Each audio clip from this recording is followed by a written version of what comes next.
Hi guys, I'm so glad to be back here with the series Behind the Mission. Yes, I forgot the name of the series. It's been so long, and today we are continuing with Anéeka. I started to look into so many different transcripts in order to go through all these different situations, and there were just so many different situations and contexts to explain that I again had to divide this video in two. So this is part one. I also invited Robert to say a few comments. So I hope you're going to enjoy this. For the new people, welcome, by the way. Anéeka of Temmer, who we'll be talking about here today, was a Taygetan Pleiadian who came here in the orbit of the Earth in April 2016, and we started communication with her somewhere around 2018, well, in 2018 for sure, and she very quickly, along with Svaru Verra, became our main friend and our main contact, so to speak. Even though I don't like these words, but you know that's why we say this. And she very quickly also became very engaged with the whole project and sharing with the humanity a lot of information. So we're going to go through some of this to show you behind the scenes psychological challenges that Anéeka, and not only Anéeka, but the whole team, but here we are focusing on Anéeka, were facing during that time. And we are going to show some of our interactions, our support that we have always had for Anéeka, for all of them.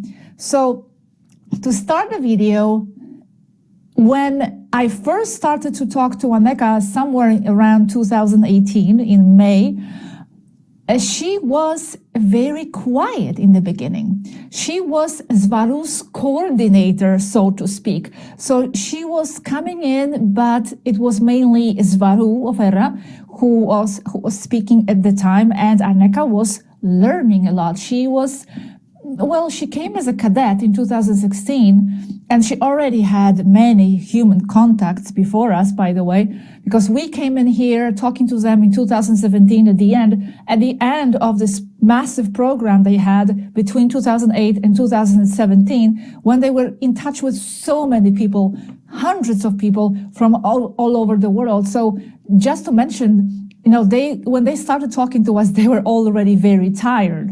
And that's another element here to mention, that it's not that we got them super fresh and excited, yes, but they were already tired of online interactions, of pure problems. Anéeka, for example, before us, she told us she had several friends here on Earth, talking to them online, and many of them were men. And some of them were falling in love even with her. There was someone from Croatia. Anéeka was speaking Croatian language.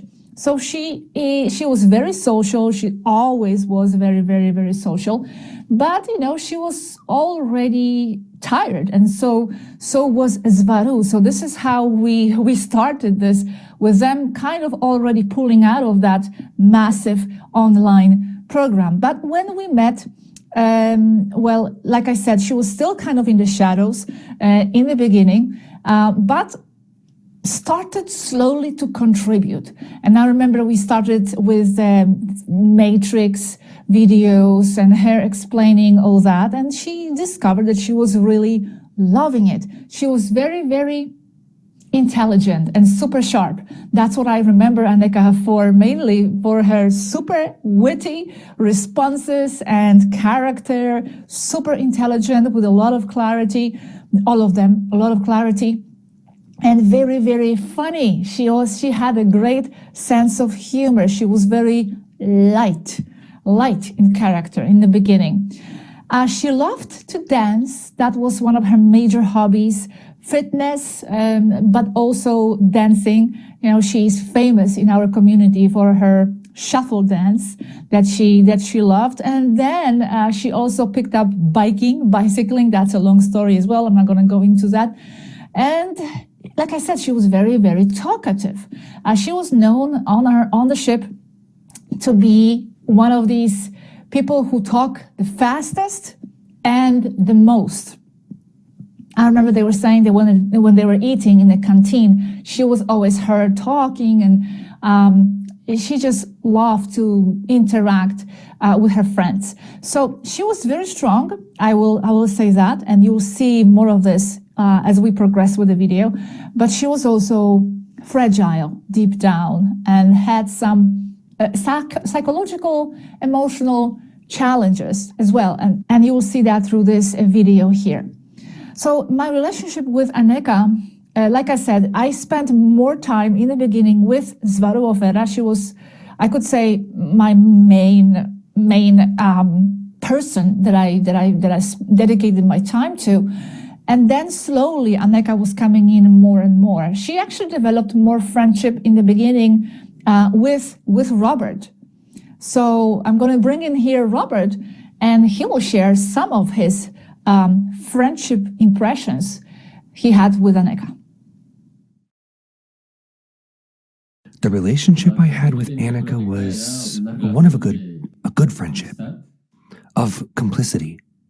In other words, it was a very nice relationship. I mean, there were no secrets, there was a lot of trust. All of the people I'd spoken to, she was the one I trusted the most. I mean, I could talk to her about anything at all. And we joked around a lot. She told me that, well, if I wanted to express myself in any way, no matter how grotesque, I could do it, because she wanted to learn. And all words have their connotations and their power when it comes to communicating and expressing oneself with another person. The first person I spoke to was Svaroofera. The second person was Anéeka of Temmer. Anéeka of Temmer, I think on 2 occasions, when I thought contact had been lost, she appeared to re-establish the contact. I mean, there was a very good relationship, a very beautiful friendship, and camaraderie.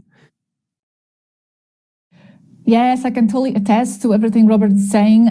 They were always very compatible with comments and jokes and information sharing.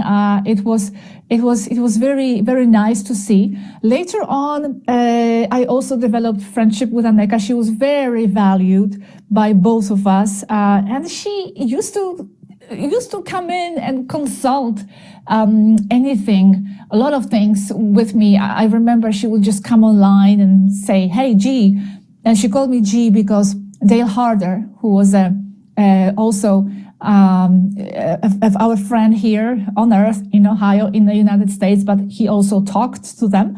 So he called me G, and that's how she used to refer to me. And she would just come and say, "Hey, G, are you online? Let me just consult something." And she was just consulting all kinds of different things on all kinds of subjects. And again, you will see some of this here in this video. So I really loved Anéeka for the fastness of communication. We really understood each other like it was fast. It was very fluid. We had the same mentality. We understood, of course, there's this telepathic component. Robert always talks about that. So I'm sure it's somewhere there.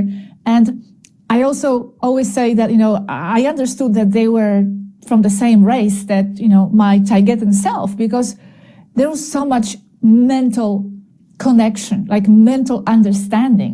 We just understood very fast each other's comments. I understood what they were trying to say, what she was trying to say. And I loved that because it was very fluid, and more so because it's online. It's very difficult to achieve that. You have, for sure, many interactions with people here on Earth, and it's like kind of dragging, or you don't interpret everything exactly, online. But with them and with her, it was just so clear, like we had each other in front. So that was amazing. And Anéeka was super passionate about sharing the information, sharing what she was discovering. And she was super compassionate and passionate and caring for the humanity.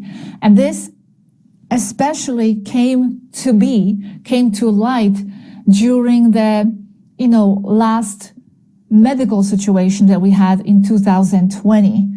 Okay, I'm going to go through that a little bit later, but yes, that's when it kind of came on fire, her passion. However, despite her strength that she maintained for a very long time, despite her passion, despite her youth and her fitness and happiness in general, well, she became quite exhausted towards the end. And like Svaru, she also started to develop physical problems, physical symptoms. So I'm going to share part of this journey and show you exactly all these different points that contributed to her gradual exhaustion, okay? And this has to be understood. It wasn't something, just one element that caused that, just like with Svaru and with all of them getting tired, and us as well. It's accumulative. It's a number of million different pieces and elements related with them being up there in the orbit in the first place, which causes so many issues and so many challenges. And then, different other elements that started piling up. So let's go and let's start going through all these different elements, and I'm going to share with you some conversations as well. Conversation with Svaru. I'm going to share a conversation with Alanim, who was queen at the time, and Naishara, her sister, and also Dor Kalel and Dale in another conversation. Dor Kalel is a Taigetan man pilot. And I'm going to share some bits and pieces with Anéeka as well, and even Yaski. So it's going to be very interesting. Let's go. So the first problem, as usual, and that was such a common problem for Svaru as well, was the problem of contacts, of friends, of people that they were constantly adding to their contacts list. And I say constantly adding because even though they were saying that they don't have time or they are too tired already, they just kept adding people here and there all the time. And many times we didn't even know. At one time, Svaru said that Anéeka had 60 people on her contact list. It was always the same problem. It was the same problem with Svaru, and it was the same problem with Anéeka. And now, I am not saying that this was a problem. They were saying that this was a problem. So that's why I'm sharing it. I was just trying to help, and Robert as well, always assisting and helping, trying to help them navigate these different situations. And like I said already, they already had many people from before us. And some of them they still carried on talking to. So it was very a long list of people.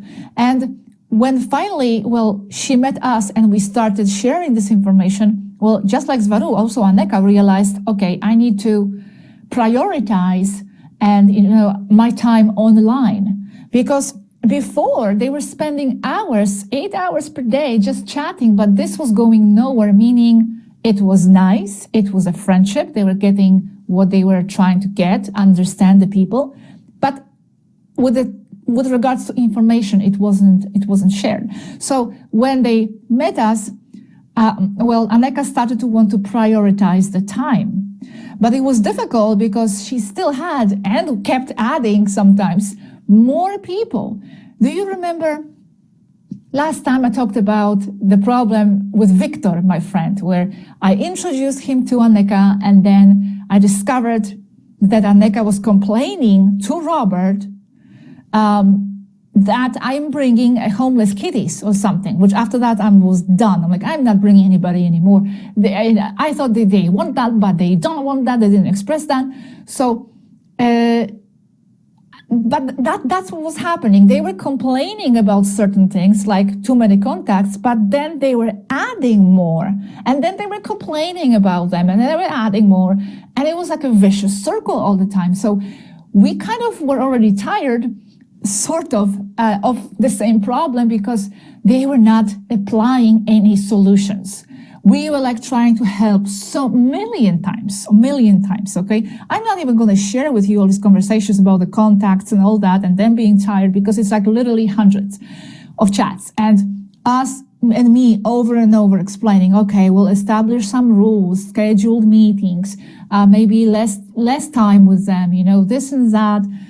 But it was so hard for them, for some reason, to apply any solutions. So I'm not going to share with you these chats where they are just complaining. Anéeka is complaining about the amounts of people she needs to talk to, because that would be just boring. You already went through that with Svaru of Erra. I'm going to share you a different angle here of the situation where Svaru of Erra is explaining that there is another psychological phenomenon going on here, and that is that many people, many of these contacts, us, including us, I'm not going to, you know, take myself out of the equation here as something different, us, all of us, that we, you know, have this tendency to treat them a bit different than how we would treat a normal friend. Like there's this aura of, you know, looking up to them. And that was a little bit of a problem to them. I mean, anyway, done talking for now. There'll be more talking later on. And now a conversation short, okay? Because I had to like cut a lot of conversations. Conversation with Svaru Vera.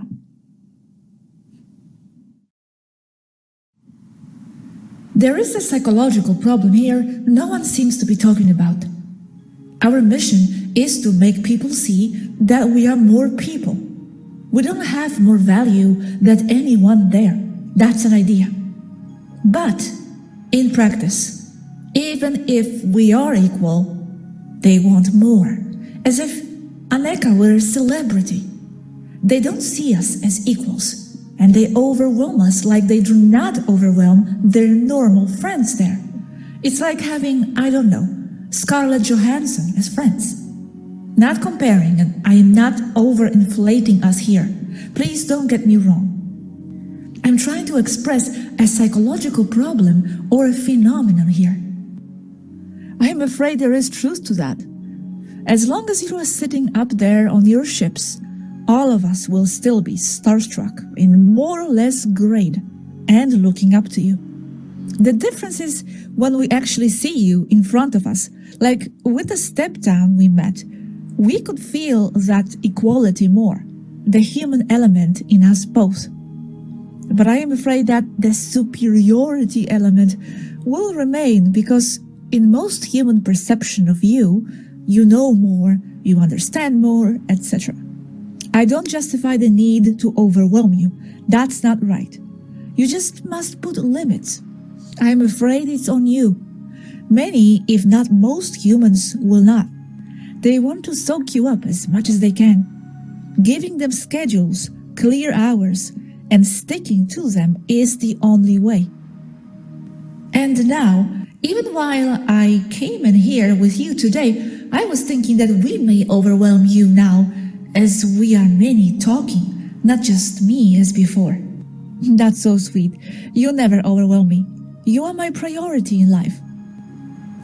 The problem is that all the so-called schedulable time slots are taken. So Anéeka's contacts are living on scratches of her time and always on the hunt for her online. You and Robert have a constant contact with us. It is different. It's like, or as if, you are here or us there, almost. But the others not so. Thanks, that's nice.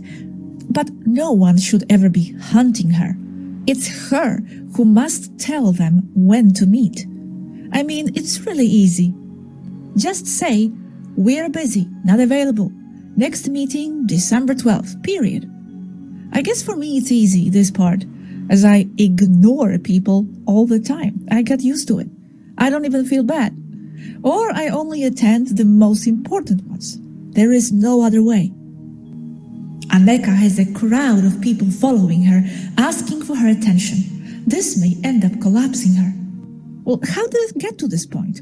I thought you all agreed already on how to deal with this. I mean, we have gone through this many times. We are revisiting old issues. Yes, and even talking about this is a waste of time. The problem here is that I am not in control of that. It's Anéeka. No, it's not a waste if the solutions can be applied. She already has experience with all this. She knows how this works and what to expect. Alanin pulled the rank and sent Anéeka to rest until tomorrow. But that's not enough.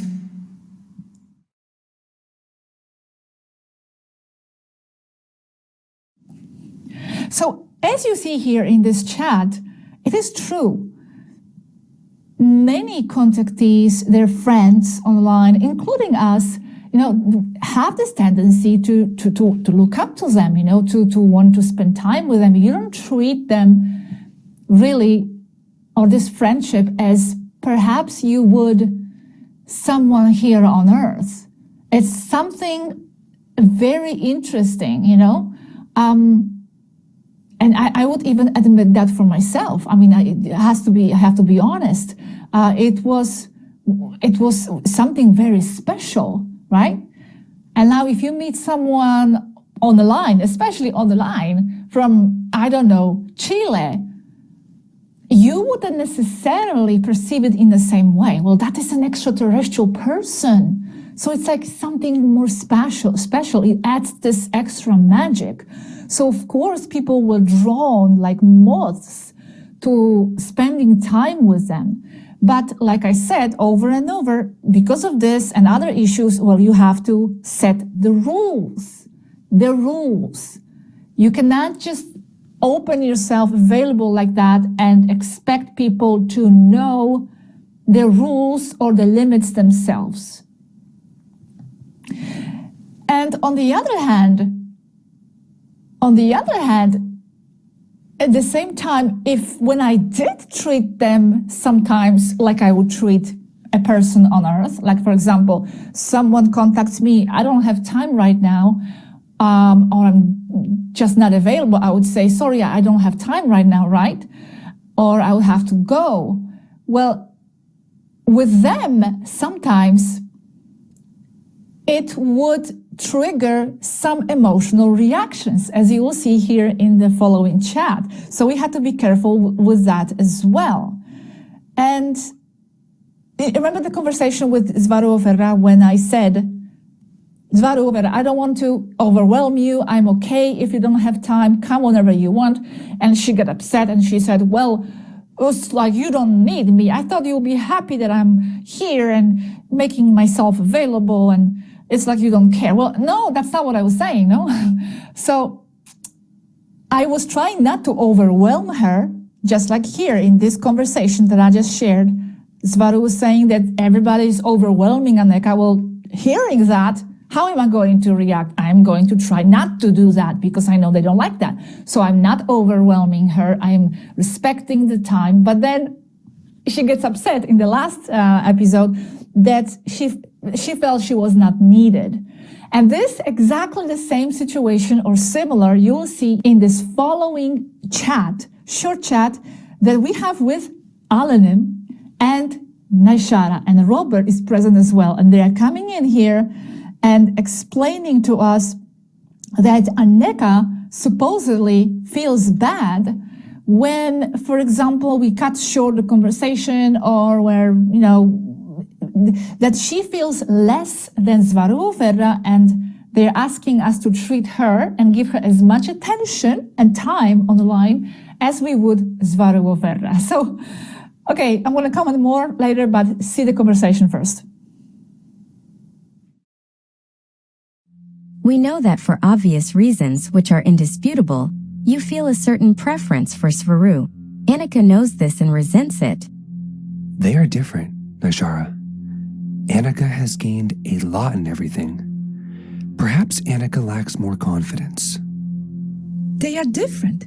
Just like when Kalel enters, or Ragel, or if Eridania were to enter. I must say that Anéeka and Svaru, as you have said, are very different. They are not even of the same species. They are not even of the same density. Even so, that is how she feels, regardless of whether her feelings are valid or not. The fact is that she feels that way. Of course they are different, that is clear. We all here have our own personality. I just want to let you know that what Anéeka has to share with you is as important as what comes from Sverou herself. Of course. But she doesn't need to be connected all the time. That's what we mean. There is no obligation to share anything. Although I understand the feeling because I also carry it within me, the duty. Yes, she doesn't have to feel obligated or forced to do anything. That's all. Yes, what she shares is very important. In fact, what a curious synchronicity. Just an hour ago, I went to look for the old interview I did with her some time ago to prepare it for the publication. For example, Anéeka told me that she said she knows you have a preference for Sverou, and you didn't deny it. While you have the right to have your preferences, Anéeka resents that fact.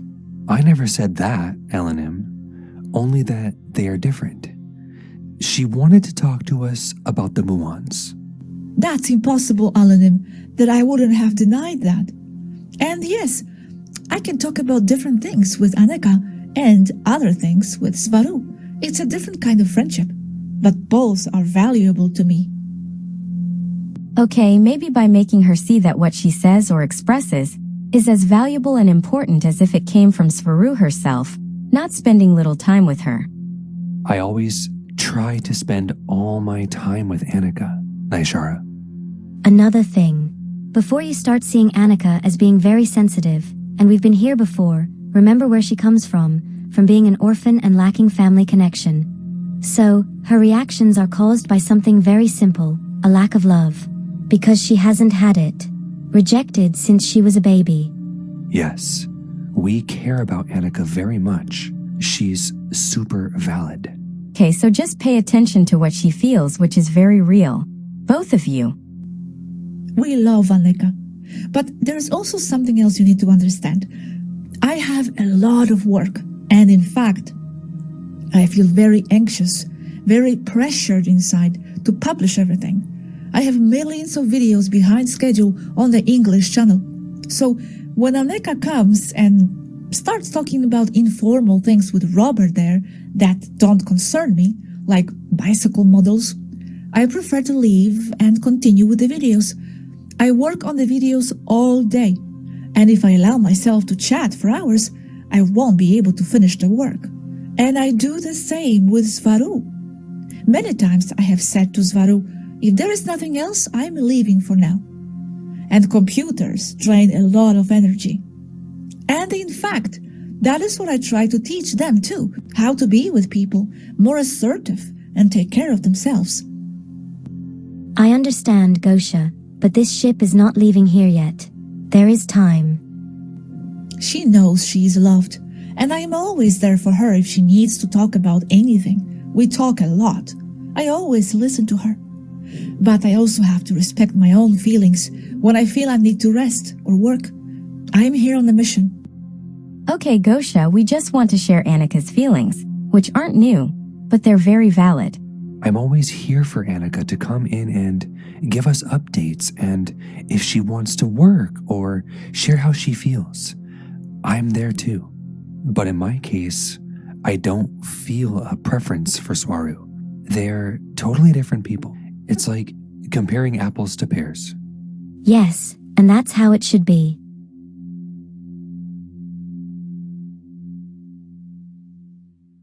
That conversation, when they came and told us this, it was, by the way, one of many topics to discuss. It was like a council meeting, and it was like one of the topics on the agenda. So that was that, Anéeka. And that came to me as a total surprise, because never ever did we really treat Anéeka any different or felt any different about her. But they were very sensitive about Anéeka and protective, and that's why, and that's because Anéeka herself was sensitive because of her past story. And that's another story, but Anéeka was actually aborted. She was actually trying to get in as a starseed on Earth. That's, like I said, complicated additional side story. and that many of our community followers already know. And then her mother wanted to abort her, and the Taigetans at the time who was following her, that starseed entry, they decided to take her out.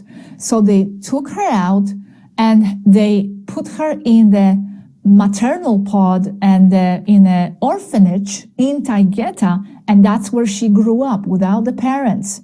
So she always carries that rejection, in her, that rejection, the family rejecting her. So that's where her sensitivity was coming from, and that's, again, because that happened many times, the explanation about this. So that's, again, what they were trying to alert us to. But it came as a surprise because we never felt different about Anéeka. I mean, it was like totally different people. And you have a different type of relationship or feeling there.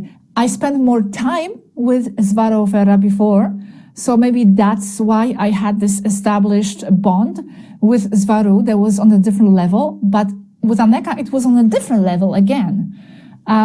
So yeah, but anyway, as you can see here, they were always worried about a lot of things and always analyzing everything and psychologically looking at different things and coming online and sharing. And we were always there, available, discussing, looking at different angles, helping with anything. But as you can see here, and this will relate to Anéeka's sickness, and that's going to be in the second part, when there was a time she got very sick, and Robert and I decided, okay, let's cut her off. If she's not able to come and reduce her time online and share information, let's cut her off.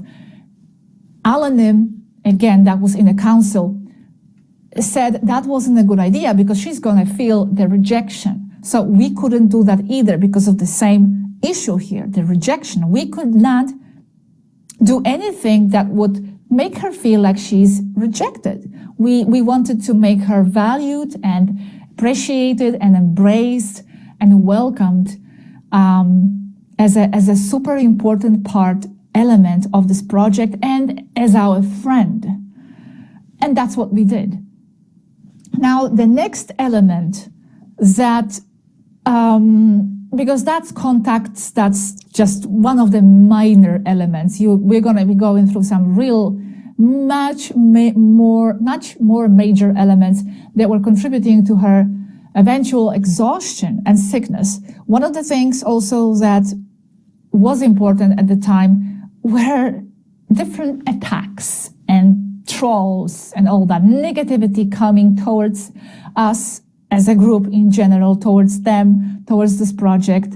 And as Anéeka was getting more and more passionate about this project and totally hooked on it, she absolutely loved it. She found her passion. She found her mission. It was like her mission, total mission, especially during the medical situation five years ago. But unfortunately, she was vulnerable to negativity. All of them are. And who isn't, right? Who isn't? I would say the same. I mean, I'm not immune. Robert is not immune. It's a cumulative stress. We are probably here, as was already said, we probably here process this in a different way. But we also feel it, but in a different way, much lighter way. We don't pay much attention. I do not pay attention to trolls. Here and there, something would make me create some kind of a temporary ripple, and I would even respond. But it's just it's so really irrelevant. Plus, I am not looking for that. I am not looking at that. I do not care what is being said about us out there. I just focus on what I have to do, on my portion of the job. However, Anéeka was an intelligence officer. And that was the problem. As an intelligence officer, her job, one of the tasks, was to look online and to look at responses and to look at meta tags, data, and all kinds of, information online, also to do with this project. So, unfortunately, she was finding out things. And not only that, she was complaining a lot about other contacts, other friends that she had, constantly informing her of these trolls and these attacks, as if it was their job to inform. Okay, this is what's happening. That guy says this, I said that. And they hated it. They were over that. They didn't want anything to do with that. They didn't want us to bring their attention to that. So I was doing actually the opposite. I was showing them positive reactions. I was showing them positive videos of people when they were making, for example, these group appreciation videos. I would send that to them on when someone made a song for them. I was trying to bring positive reactions always. Anyway, this was not something that we wanted to focus on, to share about them, about this vulnerability before, because again, they didn't want to be seen as vulnerable, really. So that wasn't talked about much. However, I think in the context of everything that has happened and to understand everything that happened in the past 8 years, I think it's important to be understood. This vulnerability. And now I have to say, this does not apply to every one of them. Okay, here we are talking about Anéeka, few other people here and there, but I also have to stress they are not the same, all of them. And there are a lot of them. There were some of them, I remember, men especially, who were totally indifferent and even amused by the attacks and by the trolls. So when I say they are vulnerable, here I'm talking about the side of the Taigetan psychology that I was able to see more directly with Anéeka, with Varu, and some other people. But I know there are other people on the ship that were also quite indifferent to that, and they didn't care. They were stronger with that. So let's not generalize, of course. Now, in the next conversation here, this is what we will talk about. You will see the conversation with Dorkalel, who is a Taigetan pilot. He is actually Anéeka's brother. Anéeka brother, and we have Dale in the conversation as well, where he is complaining about this troll situation, and we are always trying to help, assist, give positivity and inject them with different angles how to deal with this, how to look at this. Because I'll be honest, and this is not just about this project, if you are here, and especially if you are planning to be more in the open with the people or mentor the humanity in some way, be in a more direct communication with them in the future, I'm sorry to say, but they have to learn how to handle some of these things. They don't have, all of them, the toughness of the skin as we do here. Many of these challenges that we see, that we take for granted as part of a default state of being on Earth, the mental exhaustion and all that, this is like normal to us, but for them, it's a big problem. Because some of them come from, Taigetan society where none of these problems exist. So they have to learn still, I believe, a lot of things to be able to deal psychologically and emotionally better with interactions with anything to do with Earth and with humans. Because it's not always easy. It's going to be difficult. It's going to be negative. There are going to be attacks. Well, of course there will be attacks. That's just obvious to me. And as I was saying to them, for me, not to have any attacks is just absurd. That means I am not shaking the boat enough. Of course, the matrix has to react. So anyway, we had countless conversations about this, and they understood and this and that, but they were also accumulatively, because it's a lot of factors for them to deal with. Accumulatively, we're just, exhibiting more and more signs of stress. And you have to remember they are also on a ship, as a tin can, as they would always say. And it's not easy there at all. So it's a dichotomy here, because on the one hand, they are fragile and vulnerable to a lot of things that we are not so much. But on the other hand, they are super strong when dealing with some of these space challenges that, again, we would not be used to. You know, like someone shooting at our ship, or some kind of a galactic wave storm shaking the ship, or this and that, and Federation issues.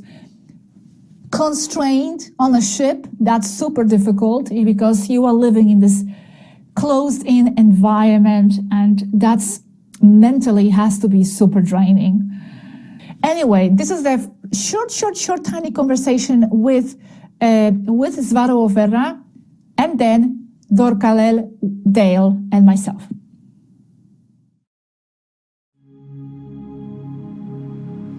The problem is also constant focus on trolls.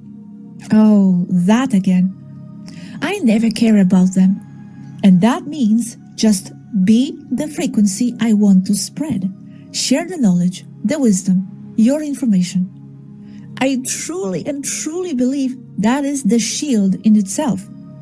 Maybe I am naive, but that's what I feel deep inside. No, I will second you on that. The problem here is Anéeka, as it is her job, that gives her a perfect excuse to chase trolls. Her job to be the intelligence officer. Everyone here is almost angry at her. We're having a nice talk or chat here, and Anéeka is there with us, with her eyes all red for lack of sleep. We keep on talking, and 1 minute later she is asleep there in her seat. We no longer have Anéeka here for us. When we eat at the table, she's absent, and sometimes even falling asleep. She's there sitting silent or hardly talks at all, when Anéeka is the talkative one. So we are worried. What I'm angry about, though, is that she knew what she was getting into with all the new contacts, but sometimes you guys just don't listen. I don't know why. We told you many times, limit chats to scheduled meetings, us too. And there she goes, being hunted outside of agreed hours. Well, whose fault is that? Can you blame a puppy for stealing food if he's never trained? That makes me angry too, because I know what the solution is, and you just don't apply it ever. Okay, sister, I will talk to Anne. I wish I was there, because I would manage all this for her and for you.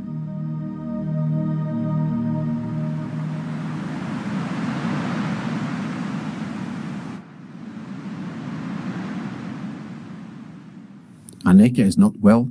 Sorry for being blunt. Oh no, not her now. After Alanim removed her from the adrenaline rush, she went to rest, and now she is weak and she is sleeping all the time, hardly eats. Needless to say what it is. We are vulnerable. It's not that bad, but we are tired of useless trolls. I'm sorry for her other contacts, but their presence alone is hurting her. They send her every single troll story out there. Anna will be back online with you shortly, but we see this as a warning for us and for her.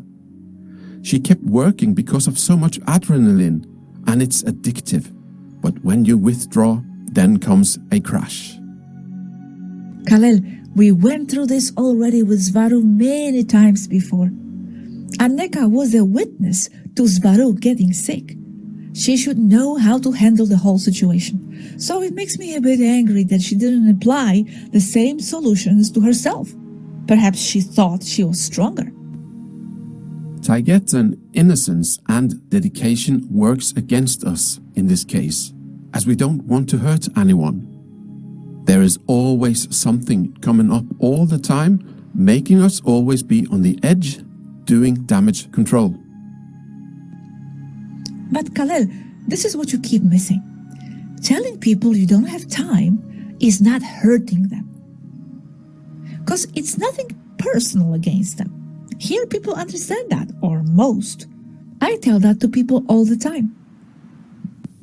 Anna wants to make a work group with several chosen people. Our take is no. It's a good idea if we were 500 people here. We are 36 in total. It is a good idea, the group, but now all I see are unnecessary problems. And I also see a window for infiltrated trolls and spies. Brother, I have a question. Does your contact with G and I affect you negatively because we're based in the 3D? No, it does not, and probably neither do Anéeka's contacts. It's the theme of the conversation, the topic. And we don't get sick because of a few trolls.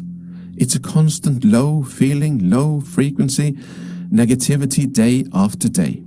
It's accumulative.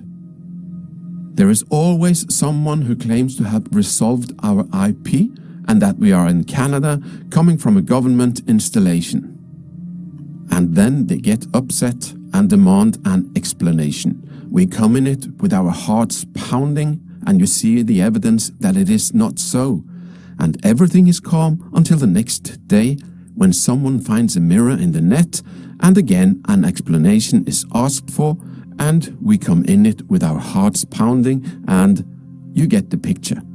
And all those satellites that are draining, vampirizing our energy, I'm just worried for my sister and even a bit angry seeing her like that, because she's so full of life and energy all the time, except now.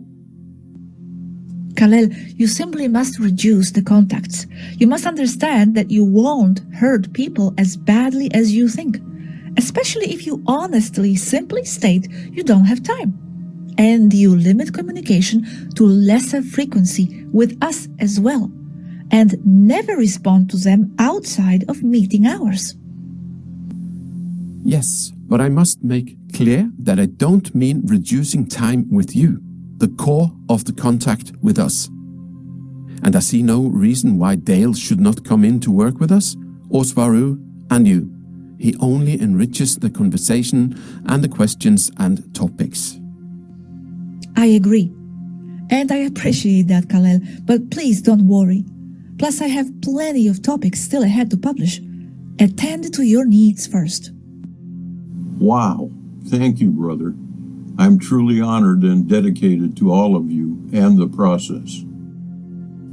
Anéeka and I have signs of mental fatigue, especially Anéeka. But that's not coming from you. On the contrary. I feel that coming from you, even now.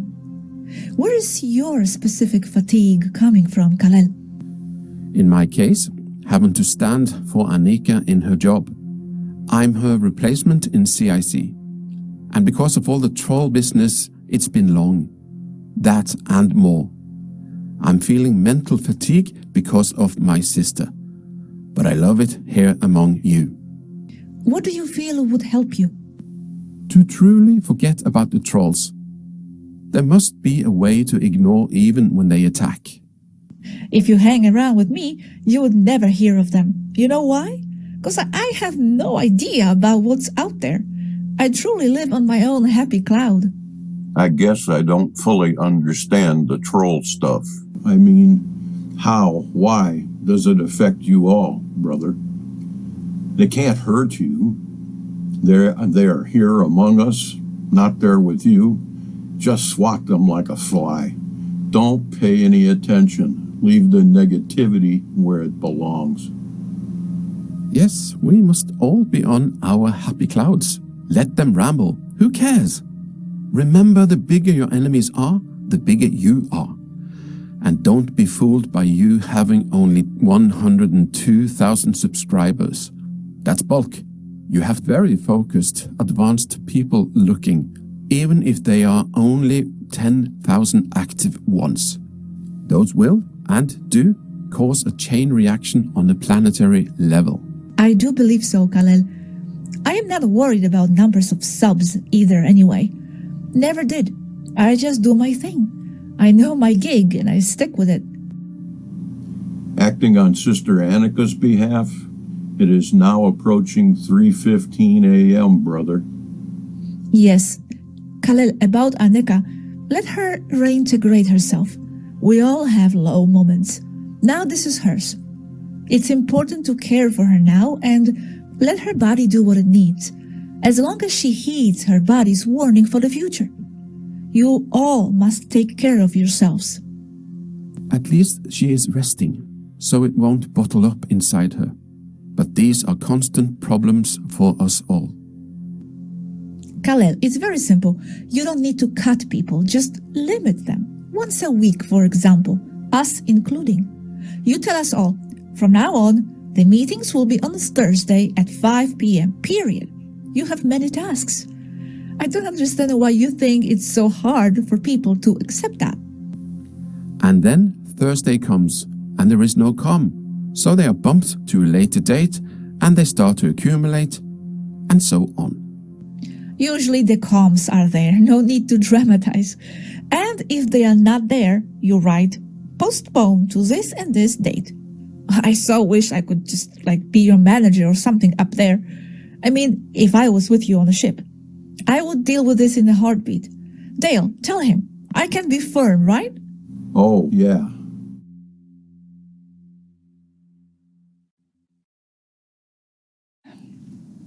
Yes, this was one of many conversations of this type that we had with them. As we always say, this was not just a contact or communication, to share the information. This is what we were showing to the people, but behind the scenes, we had all these different chats where, psychologically, they would share their problems, or we would share our problems as well. But they always had more problems. Our lives, I have to say, have been always very stable comparing to what was always happening in their life. And this was constantly always something, always adding to the stress, adding to the problems. And we were like this stability factor, because throughout all these years, all these problems, and we will keep talking about these problems in this one and future videos, they were all happening, and Gosha and Robert as this stable element, always there, always available, always going through all this with them and assisting, not getting sick or not much. We were there strong, healthy. We were there without, I wouldn't say without mental exhaustion, but it was nothing ever comparing to what they were displaying, how they were treating things. So anyway, one of the big elements to go through for Anéeka was also losing her friend Svaroverra. When Svaroverra in 2020, as we were told, disappeared, well, that was a shock to everybody, and that was a shock to Anéeka, and that was especially difficult because Svaru was her best friend. She was, or one of the best friends, as I understood. So this was another blow to her morale, and losing that support, and losing that friend. Now let's continue with other elements that started to pile up against poor Anéeka's mental stability. And that is not against Yaski, of course, I have to say, but it's a side context. When Yaski appeared at the end of 2019, as you can see in some other videos about, in the anecdotes videos about Yaski started to break everybody's norms of reality, and she started to stretch their understanding of reality and make these crazy, insane phenomena, and go through walls and do all kinds of strange things. And that was all very difficult on Anéeka, and it was explained in another video, so here I'm just going fast. I have to say again, it's not Jaski's fault that, Anéeka was exhausted. I'm just saying that this was another factor in Anéeka's life that despite Jaski being super joyful to have around, she still made Anéeka face certain mental challenges. And for Anéeka that was, already mentally fragile and becoming more fragile as time goes on, well, this was one more thing to grapple, to face the Jaski's constant passion to show everybody that there is more to reality. What is reality? Everybody on a ship already in this tin can spacecraft started to question reality even more. It was becoming insane in a way. But I have to say, Jaski was super fun and they loved her. Anéeka loved her. I remember Jaski used to say that Anéeka was her super fun aunt. My fun aunt. And they used to play a lot and laugh a lot. It's just that Anéeka's mind started to scramble a little bit and she was a little uncomfortable. So this is Anéeka talking about this situation. It's short. And by the way, here she is referring to Jaski as Cheeky. This is how we used to call Jaski in the beginning, Cheeky. We are 34 people in a tin can in deep space, and all alone with unfriendly forces all around us. And strange time phenomena going on here as well. Cheeky may look normal when she has letters and a screen, but here she is quite strange, like in, she appears suddenly in a locked room, as if she had walked through a titanium bulkhead 3 inches thick, or only playing mind tricks on the rest of us. It gets unsettling, really. So I do feel exhausted, mentally especially. I no longer understand what is going on. Because I don't know where I'm standing any longer. Reality is not logical any longer. I can't even explain. Cheeky is also in the habit of making you feel all the strangeness is coming from you, adding to my unrest. Gosha, I can no longer tell what is real or not. I'm thinking perhaps try to embrace it. Do not fight it. It's strange, but doesn't mean it's something that is not part of you or part of reality. You are expanding, perhaps? Go with it, Anéeka, and then explore it. It won't hurt you. It's unsettling and mentally exhausting. Perhaps it's exhausting because you try to understand it very much. You are the analyst officer. Things I knew all my life to be so suddenly no longer exist, or are wrong, or have another explanation, or all the above. Makes me feel so vulnerable. And I'm exhausted of analyzing everything. And when the pieces are finally coming into shape, everything gets scrambled up again. I'm in the point where I no longer know where the game ends, and where full source mind begins. It's especially hard for you, as your specific job is to analyze things, reach conclusions, etc. Perhaps this is a part of your growth now, too. To let go and ease into the new. Rest your mind, Anéeka. It will be okay, no matter what. So yeah, poor Anéeka, and poor Jaski, because that's shown in other videos. Jaski wasn't embraced very much or understood very much by the rest of the team. And I was trying to help Anéeka with that.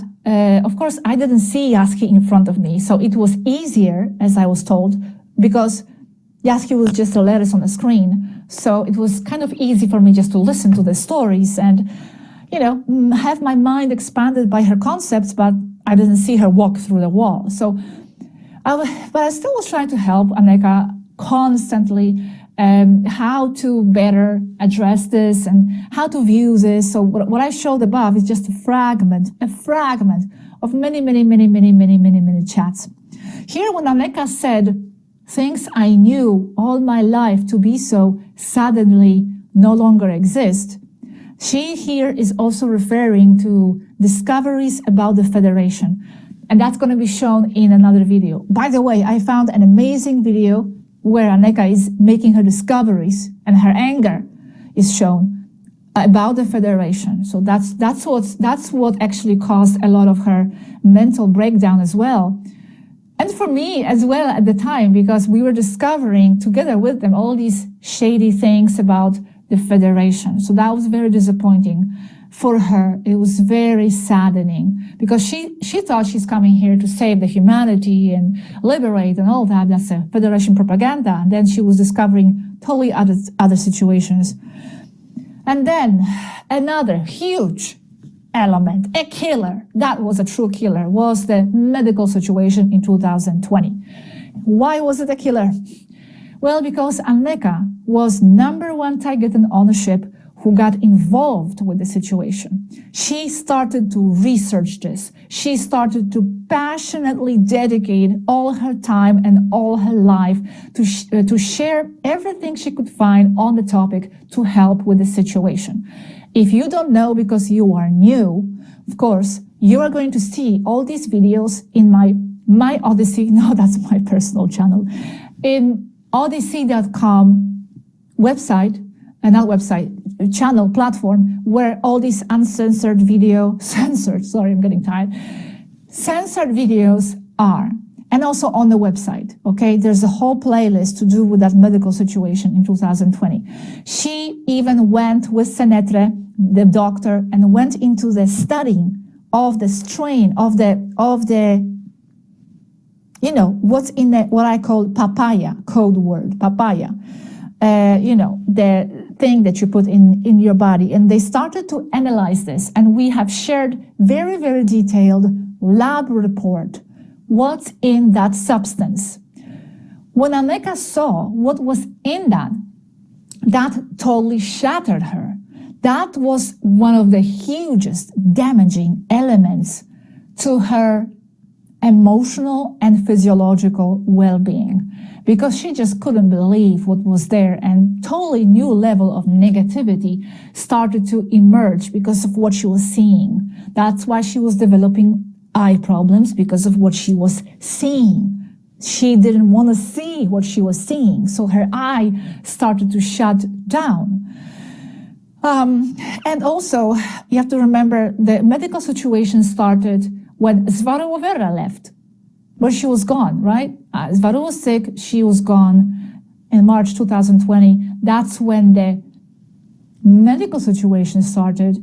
So Anéeka was left in a way alone here. She was left alone to share all this information with the people. Yaski came along as well, and she joined. Yes, but in the beginning it was Anéeka, and that's when actually Anéeka came on fire. That was her culmination point.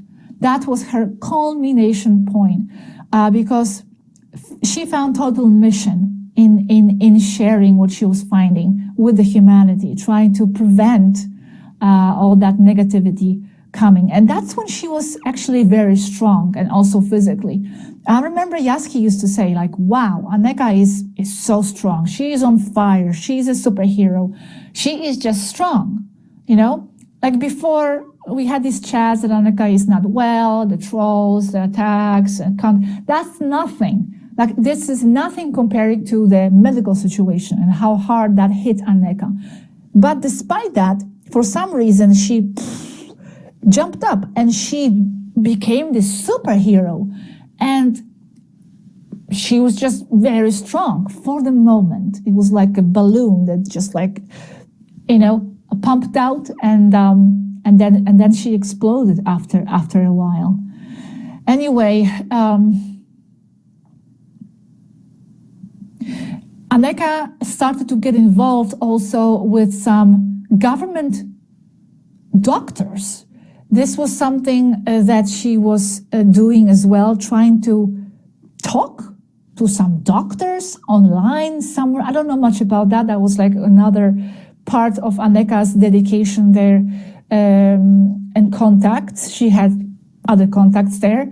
But Yaski here in this following chat, well, it's not a chat, it's just Yaski speaking. She's commending, applauding Anéeka for her super strength to discuss this issue with a German doctor. Enjoy. Anne was online with her intelligence meetings right before, and some German female doctor went in to talk to Anéeka and her other contact about the virus. And that doctor was in favor of the existence of it and agreeing to the lockdowns and all that, pushing the agenda fiercely. But the thing is that Anéeka nearly bit her head off. Anéeka can be fierce, really fierce. She's not combat trained much, but she's a real digital warrior. I hope she never gets mad at me. It was hard, and in audio, all in German. It was a fight. Anéeka confronted the doctor with the facts and outperformed the doctor. I understand that doctor is a German government official of some sort. But as you know, Anéeka is also training in medicine with Cette. She soon will be a doctor. That doctor stood no chance against Anéeka, and many of us were just listening to the fight. Wow, such passion, both sides. And I didn't realize how articulate Anéeka is in German, even more when angry as hell. Anéeka really takes seriously her task to defend the human population. It was something. Anéeka was yelling at her for the doctor to give Anéeka the DNA strain of the virus. Anéeka knows no one has it.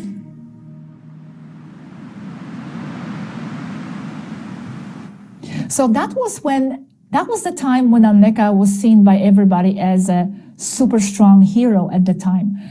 She didn't have the many physical problems at the time. She was super strong. Okay, let's go with other elements that started to defeat her psychology. Well, this was when the Trump election was happening around November 2020. Anéeka was getting super involved with that. And she was getting super involved in investing her hope in that. Even though she knew, yes, it's probably, a part of the game, whatever, the cabal for the plays all different sides. This is nothing. But she wanted so desperately for something good to happen to people. And she was like deciding, okay, I'm going to put my eggs in this basket and let's see what happens. Not everybody on the ship, of course, was on board with that, I must say. But she did. Later, she changed her mind. But she gave that hope toward that situation because of everything that was happening with the medical situation that was defeating her. And here there was like possibly some spark of light, of hope for the humanity. So she went there drastically and desperately hanging on to that hope.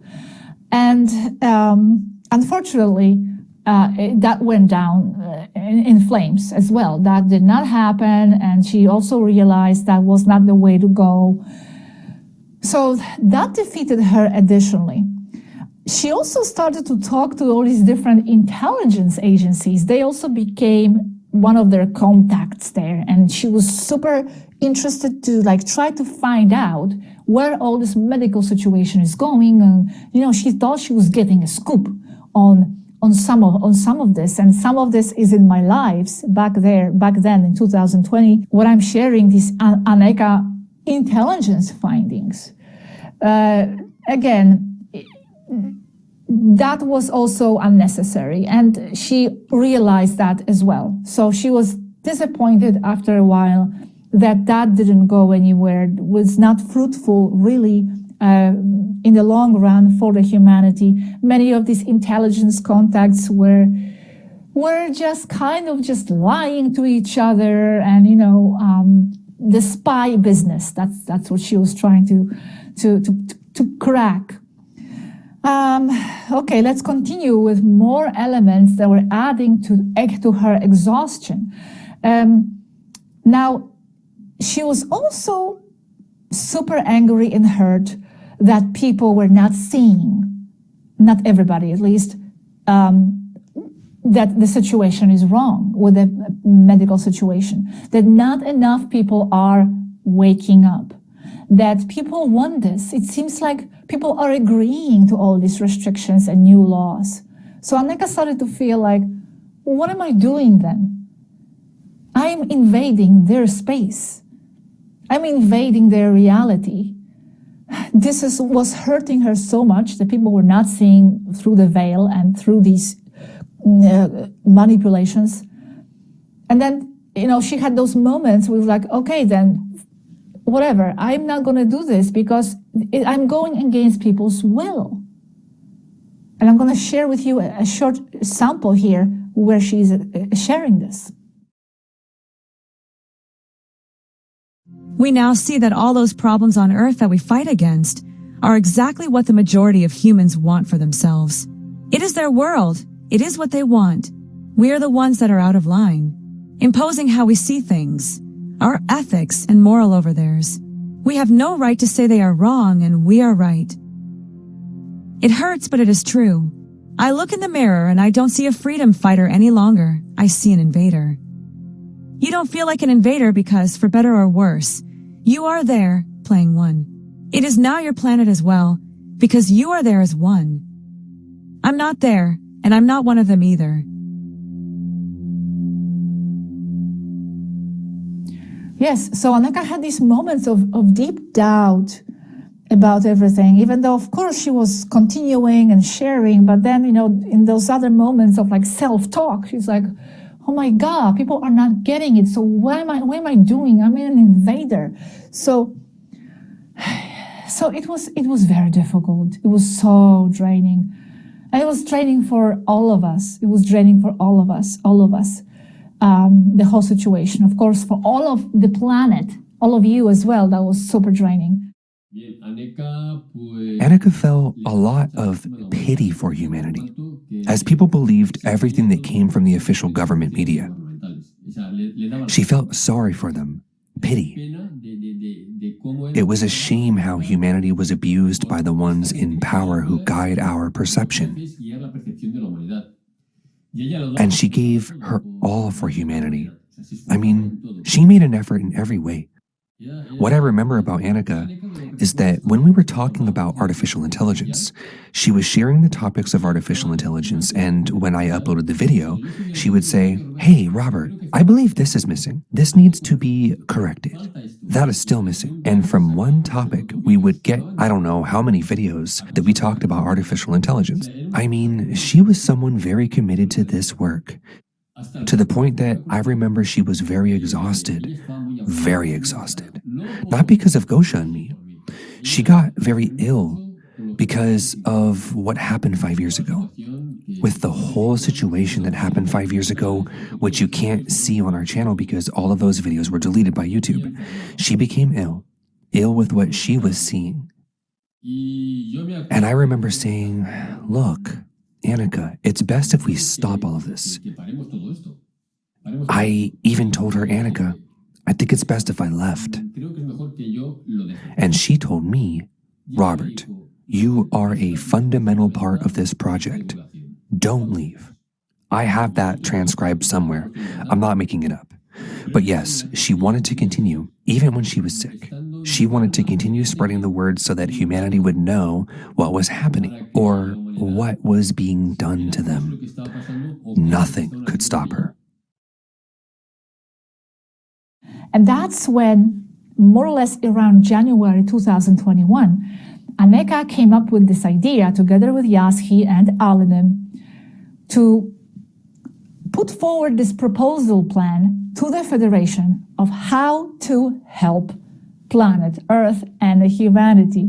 And they came up with this amazing strategy. She's going to explain this here in a short paragraph, how to help the humanity. I'm going to share with you this strategy now.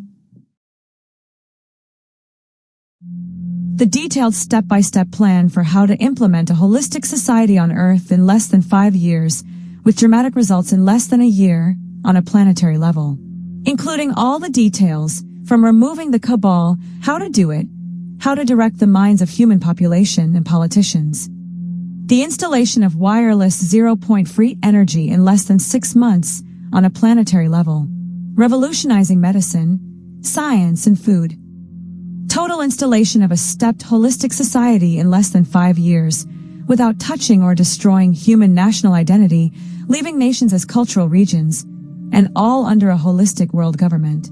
All this without violating the Prime Directive or any other space laws. Credit goes to the humans. Coordination and official part, Anéeka. Legal part, Alanim. Structural and procedural part, Yassi. Everything has already been analyzed in detail. We've been designing this for months, but the purpose is to let all the other races know we have a plan. However, the Federation won't allow us to work, so it's pressure against the Federation, and that's the true purpose of the proposal. Unfortunately, the plan did not go through. The Federation rejected that strategy. The Federation dictated that our plan was not accepted and that we must leave Earth's orbit as soon as possible before we are forced to leave militarily. This notification was withheld by the local Federation and never reached us. We know about this thanks to Roar and his team. We will not move. We will not move. That was her principle. She didn't want to quit doing anything she was doing. And in Yassi and everybody's perception, she was just rocking. She was a space hero at this point, to the point that actually she became one of the Federation most wanted, so to speak.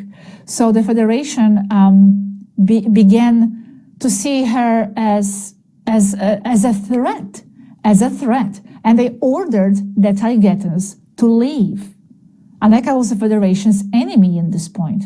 See this short chat with Yassi.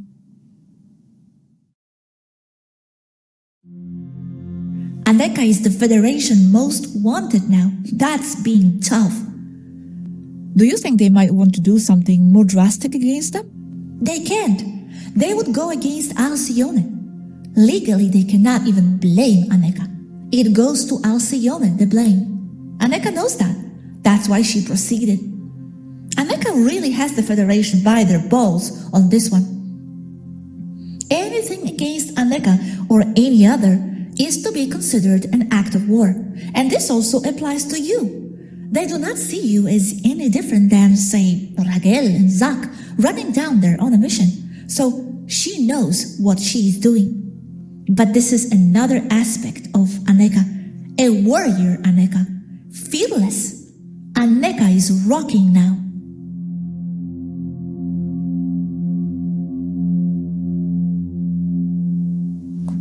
That's right. Anéeka was fearless. She was totally fearless. And I'm going to stop this video at this point here, because in the next one, we are going to see the downfall of Anéeka and other elements that were contributing to her physical degradation. Because yes, this was the culmination point for Anéeka, for her strength, for her work, but just too many elements, one after another, blows from all these different sides that I'm describing here, and many others of which I don't even know, because something, that happened on a ship. Problems with the cats, for example. It sounds like nothing, but hey, they had I don't know how many cats, 17 or something cats, and they were stressing them as hell because they were multiplying. It was getting out of control. It was adding to the stress. So many elements that were contributing to her final exhaustion. And we will continue with that in the next video, where I will show you more Robert's comments, and we'll talk about her health and how we were all trying to help and deal with this situation as much as we could. Thank you guys very much for watching this video. And the next video is coming right after this one, so don't go anywhere, okay? I'm not going to Space Academy. I'm going to share the next part very, very, very soon. Bye-bye, everybody. Thank you for watching.